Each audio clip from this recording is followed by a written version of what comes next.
Tēnā koutou katoa. Ko te atatū taku ingoa, no te pena pūtea o Aotearoa. Ngā pena moni mo te kura. Kei a koe anō, e nei tika. Māu hei mohio, hei titiro. Tīmata, he ahua o ngā hanga mea e hia ana o tamariki. Tuhia he rarangi toho. Me titiro koe ko ehea mea tuatahi, ko he ehea momuri.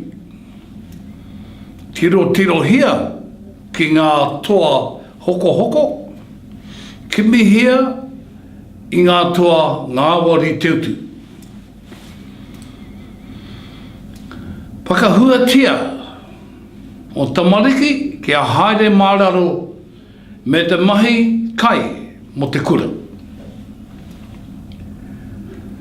Ka taunga ana o tamariki ki enei āhua, tino pai. Nā, o toi mai te moni mo te hinu mo te waka. A mo te kai hoki. Tirohia, ngā kōrero pena pūtea āwhina i www.familybudgeting.org.nz. Waia mai, kia mātou.